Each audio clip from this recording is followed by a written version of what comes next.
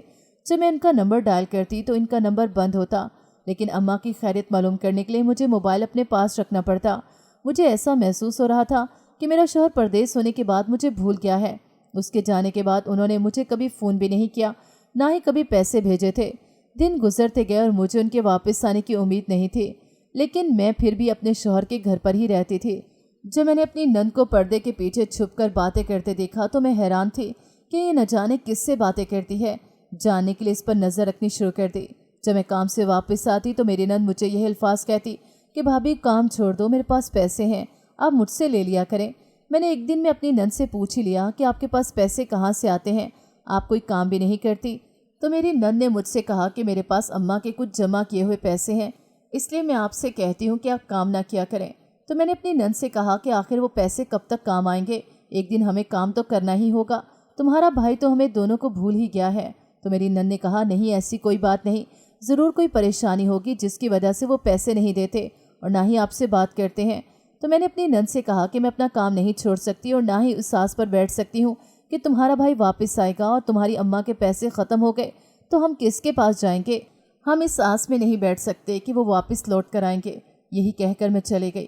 ایک دن میری نند نے مجھے کچھ پیسے دیے اور کہا کہ یہ ہیں پیسے، آپ کے کام آئیں گے، لیکن مجھے ان کی کسی بھی بات پر یقین نہیں ہو رہا تھا۔ اگر میری نند کے پاس کچھ پیسے ہوتے تو میرا شوہر پردیس کیوں جاتا؟ ایک دن میں نے کام پر جانے کا ناٹک کیا اور گھر کے باہر کھڑی ہو گئی۔ اچانک میری نند گھر سے باہر نکلی۔ میں پریشان تھی کہ نہ جانے یہ اب کہاں جائے گی، وہ کون ہے۔ میں نے اپنی نند کو ایک رکشے میں بیٹھ کر جاتے دیکھا اور میں بھی اس کے پیچھے رکشے میں بیٹھ کر چل پڑی اور اس کا پیچھا کیا۔ وہ ایک دکان پر رکی اور دکاندار کے پاس چلے گئی۔ دکاندار نے کچھ پیسے میری نند کو دیے تو پیسے لے کر گھر واپس آ گئی۔ میں پریشان تھی، اس نے اس دکاندار سے پیسے کیوں لیے اور دکاندار نے اس کو پیسے کیوں دیے۔ تو میں نے دکاندار سے جا کر پوچھا کہ یہ لڑکی آپ کے پاس کیوں آئی تھی اور آپ نے اسے کیوں دیے پیسے؟ تو اس دکاندار نے کہا کہ وہ مجھ سے پیسے نکلوانے آئی تھی، میں پیسے نکالتا ہوں، میں نے بس اس سے پیسے نکال کر دیے ہیں۔ تو میں نے دکاندار سے پوچھا کہ کیا وہ پہلے بھی پیسے نکلوانے آتی تھی؟ تو اس دکاندار نے کہا جی ہاں، یہ مجھ سے ہی پیسے نکلواتی رہتی ہے۔ میں پریشان تھی کہ نہ جانے میری نند کے پاس پیسے کہاں سے آ جاتے ہیں اور اسے کون بھیجتا ہے۔ تو میں نے دکاندار سے پوچھا کہ اس کے پاس تو کوئی موبائل بھی نہیں، پیسے کہاں سے آ جاتے ہیں؟ تو دکاندار نے کہا کہ جو اس نے بھیج رہا ہے وہ میرے نمبر پر بھیج دیتا ہے اور یہ مجھ سے آ کر لے جاتی ہے۔ تو میں نے دکاندار سے پوچھا کہ آپ کو پتہ ہے کہ جو آپ کو پیسے بھیج دیتا ہے وہ کون ہے؟ تو دکاندار نے کہا مجھے نہیں پتہ، بس اتنا پتہ ہے کہ وہ مجھے پیسے بھیجتا ہے اور میں اس سے نکال کر دے دیتا ہوں۔ میں یہ سن کر گھر چلی گئی اور میں نے اپنی نند سے کہا کہ آپ مجھے سچ بتائیں کہ آپ کے پاس پیسے کہاں سے آ جاتے ہیں۔ تو میری نند نے کہا میں نے آپ کو بتایا تو تھا کہ میری ماں کے پیسے میرے پاس پڑے ہوئے ہیں، آپ کو دیتی ہوں۔ یہی کہہ کر میری نند چلی گئی۔ میں پریشان تھی کہ نہ جانے کون اسے پیسے بھیجتا ہے اور یہ نکلواتی رہتی ہے اور رات کو اس سے باتیں بھی کرتی ہے۔ جب سے مجھے پتہ چلا تھا کہ یہ مجھے تیل لگا دیتی تھی اور میرے سونے کے بعد موبائل چرا لیتی ہے اور میرے موبائل کو اٹھا کر باتیں کرتی ہے، تب سے میں نے تیل بدلنا شروع کر دیا۔ میں روزانہ تیل بدل دیتی۔ اس دن رات کو جب میری نند میرا موبائل اٹھا کر باتیں کر رہی تھی تو میں نے سنا کہ آپ بے فکر ہو جائیں، میں نے پیسے نکلوا لیے ہیں اور بھابھی کو بھی دے دیے ہیں۔ میں پریشان تھی کہ نہ جانے وہ کون ہے جسے میرا بھی پتہ ہے۔ دماغ میں ڈھیروں سوال گھوم رہے تھے جس کا جواب ایک بھی نہیں تھا میرے پاس۔ اگلے دن جب صبح ہوئی تو میں نے غصے سے اپنی نند سے کہا کہ تم رات کے کس سے باتیں کرتی رہتی ہو؟ مجھے بتاؤ کون ہے جو تم سے رات کو باتیں کرتا رہتا ہے اور وہ تمہیں پیسے بھی بھیجتا رہتا ہے؟ کون اتنا سب کچھ کر رہا ہے تمہارے لیے؟ اور میرے بارے میں اسے کیسے پتا؟ تو میری نند نے کہا کہ آپ کو یہ سب باتیں کس نے بتائیں؟ تو میں نے اپنی نند سے کہا کہ مجھے کون بتائے گا جب میں نے اپنی آنکھوں سے دیکھا ہے اور کانوں سے سن لیا ہے۔ مجھے کسی سے پوچھنے کی کیا ضرورت ہے، اور مجھے اچھے سے پتا ہے کہ تم کچھ تو گڑبڑ کر رہی ہو، حقیقت بتاؤ۔ میری نند نے کہا ہاں، آپ مجھ پر بلا وجہ شک کر رہی ہیں، نہ کوئی بھی ایسا کام کر رہی ہوں جس سے آپ کی عزت پر آنچ آئے۔ تو میں نے اپنی نند سے کہا کہ پھر سچائی بتاؤ، اگر ایسی ہی کوئی بات ہے، رات کو چھپ کر باتیں کیوں کرتی ہو اور دکاندار سے پیسے کس چیز کے نکلوانے جاتی ہو؟ تو میری نند نے کہا آپ مجھ پر شک کر رہی ہیں، دیکھنا آپ کو اس شک کا پچھتاوا ہوگا۔ حقیقت یہ ہے کہ میں رات کے اپنے بھائی سے باتیں کرتی رہتی ہوں۔ تو میں نے اپنی نند سے کہا کہ بھائی کا تم جھوٹ بول رہی ہو کہ تم پر بات نہ آئے کہ تمہارا کسی کے ساتھ کوئی چکر چل رہا ہے، اس لیے اپنے بھائی کا نام لے رہی ہو، اس نے مجھ سے کبھی بات نہیں کی۔ تو میری نند نے کہا جی ہاں، اپنے بھائی سے باتیں کرتی ہوں اور وہی مجھے پیسے بھیجتا ہے اور میں نکلوا کر آتی ہوں اور آپ کو پیسے دیتی ہوں اور آپ کو بتاتی ہوں کہ میرے پاس پیسے ہیں۔ میں نے اپنی نند سے کہا کہ میرا شوہر مجھے بھی تو پیسے بھیج سکتا ہے، اتنا سب کچھ کرنے کی ضرورت نہیں۔ میری نند نے کہا وہ اپنے کیے پر شرمندہ ہے۔ تو میں نے اپنی نند سے کہا کہ کس بات کی شرمندگی؟ تو میری نند نے کہا جب میرا بھائی پردیس چلا گیا تو وہ ایک کام کے سلسلے میں نہیں بلکہ وہ تمہیں جان بوجھ کر چھوڑ کر گئے تھے۔ وہ آپ سے کوئی واسطہ نہیں رکھنا چاہتے تھے کیونکہ تم ایک غریب گھرانے سے تعلق رکھتی تھی، اور اس کا یہ گوارا نہیں تھا کہ وہ اپنے دوستوں کے سامنے یہ بتائے کہ تم اس کی بیوی ہو، اور اس بات کی وجہ سے وہ شرمندہ ہے۔ جب انہوں نے امیر گھرانے کی لڑکیوں کو دیکھا اور انہیں پچھتاوا ہوا کہ وہ آپ کو ایسے اکیلا تنہا کیسے چھوڑ کر آ گئے، اور اسی وجہ سے وہ آپ سے باتیں بھی نہیں کر پاتے تھے کیونکہ انہیں آپ سے بات کرنے میں شرمندگی محسوس ہوتی تھی۔ تو میں نے ان سے کہا کہ تمہیں کیسے پتا کہ وہ اپنے کیے پر شرمندہ ہے؟ تو میری نند نے کہا جس دکاندار کے پاس میں اپنے پیسے نکلوانے جاتی ہوں، پہلے دن مجھے وہاں پر فون آیا تھا اور دکاندار نے مجھے کہا کہ تمہارے بھائی کا فون آیا ہے اور تم سے بات کرنا چاہتے ہیں۔ تو دکاندار نے مجھے بھائی کا نمبر ملا کر دے دیا اور میں نے بھائی سے بات کی۔ تو بھائی نے مجھے ساری سچائی بتا دی اور کہا کہ کیسے اپنی بیوی کے سامنے آؤں اور اس سے بات کروں، جبکہ میں اتنا بڑا دھوکہ دے کر وہاں سے نکلا تھا۔ تو میرے بھائی نے کہا کہ میں زیادہ کچھ نہیں لیکن اس کی پریشانی کو دور کر سکتا ہوں، میں تمہیں پیسے بھیجتا رہوں گا اور تم میرے پیسے اپنی بھابھی کو دے دیا کرو، اور اپنی بھابھی کو کہو کہ یہ کام چھوڑ دے تو تم اس سے پیسے دیتی رہو گی۔ میں نے ویسا کیا جیسا بھائی نے مجھے کہا، میں نے بالکل ویسا ہی کیا۔ تو میں نے اپنی نند سے کہا کہ وہ مجھ سے آ کر معافی بھی تو مانگ سکتے تھے۔ تو میری نند نے کہا کہ آپ سے معافی کس منہ سے آ کر مانگتے؟ وہ آپ کا سامنا نہیں کر سکتے تھے کہ وہ امیری غریبی کا فرق بھول گئے تھے۔ تو میں نے اپنی نند سے کہا کہ کیا وہ اس سے شرمندگی اور پچھتاوے کی وجہ سے کبھی گھر بھی نہیں آئیں گے؟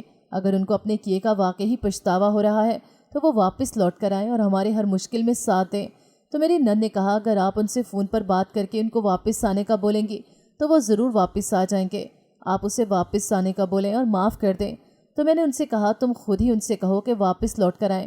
تو میری نند نے میرے سامنے کھڑے ہو کر ان کو فون کیا اور کہا کہ بھابھی کہہ رہی ہیں کہ واپس لوٹ آئیں بھائی، اور میری نند نے ساری بات اپنے بھائی کو بتائی اور میرا شوہر واپس لوٹ آیا شام کو اور مجھ سے آ کر ہاتھ جوڑ کر معافی مانگی۔ تو میں نے اپنے شوہر سے کہا کہ غلطی انسان سے ہی ہوتی ہے، اگر وہ وقت رہتے اپنی غلطیوں کو سدھارنے کی کوشش کرے تو وہ غلطی نہیں لگتی۔ میرے شوہر نے کہا کہ پیسے کی لالچ میں آ کر میں بھول گیا تھا کہ جن کے پاس پیسے ہوتے ہیں ان میں بہت غرور ہوتا ہے، وہ اپنے آپ سے زیادہ کسی کو نہیں سمجھتے کہ اگلا انسان کیا چاہتا ہے کیا نہیں۔ مجھ سے بہت بڑا گناہ ہو گیا، مجھے معاف کر دو، مجھے تمہارے ساتھ ایسا نہیں کرنا چاہیے تھا۔ میں اپنے دوستوں کے بہکاوے میں آ کر بھول گیا تھا کہ میری اپنی بیوی بھی ہے۔ خدا کا کرشمہ دیکھو کہ جو انسان ہوا میں اڑنے کی کوشش کرتا ہے لیکن اس کے پر ٹوٹ کر نیچے گرتے ہیں اور وہ منہ کے بل گرتا ہے۔ خوشیاں پیسوں سے نہیں خریدی جاتی بلکہ اخلاق اور جذبات کا ہونا بھی ضروری ہوتا ہے، جو امیروں میں نہیں ہوتا۔ تم اگر چاہتی تو مجھے چھوڑ کر جا سکتی تھی لیکن نہیں، تم نے میرا انتظار کیا۔ تو میں نے اپنے شوہر سے کہا کہ آپ میرے شوہر ہیں، ایک لڑکی کا اپنے شوہر کے گھر کے علاوہ اور کوئی گھر نہیں ہوتا، میں یہاں سے کہاں جاتی؟ میری اماں نے مجھے تمہارے ہاتھوں سونپا تھا، یہاں پر مجھے رہنا ہے اور یہیں سے میری میت اٹھ کر جانی ہے۔ مجھے خوشی ہے کہ تمہیں اپنے کیے کا پچھتاوا ہوا اور تم واپس لوٹ کر آ گئے۔ اگر تم واپس لوٹ کر نہ آتے تو تمہیں اپنی زندگی کے کسی بھی موڑ میں یہ پچھتاوا ہوتا کہ کاش میں اس وقت واپس چلا گیا ہوتا۔ اگر تم نے غلطی کی ہے تو سدھارنا بھی ہے۔ اب مجھ سے وعدہ کرو کہ تم کبھی بھی اپنی بہن اور مجھے چھوڑ کر نہیں جاؤ گے۔ میرے شوہر نے کہا کہ چھوڑ کر کیا، اب تو میں یہیں پر اپنا کاروبار شروع کروں گا، اب کوئی چھوٹا سا کام ڈھونڈ کے یہیں پر گزارا کرنا ہے۔ مجھے اپنے شوہر کی ہر بات اچھی لگی۔ میں نے اپنے شوہر سے کہا کہ مجھے اس بات کی بھنک تک نہیں تھی، اگر تمہارے دوست اچھے ہوتے تو تمہیں یہ سب کرنے کی ضرورت نہ پڑتی اور تمہیں پچھتاوا بھی نہ ہوتا۔ خیر، صبح کا بھولا شام کو واپس آ جائے تو اسے بھولا نہیں کہتے، انسان کو دوست سوچ سمجھ کر ہی بنانے چاہیے۔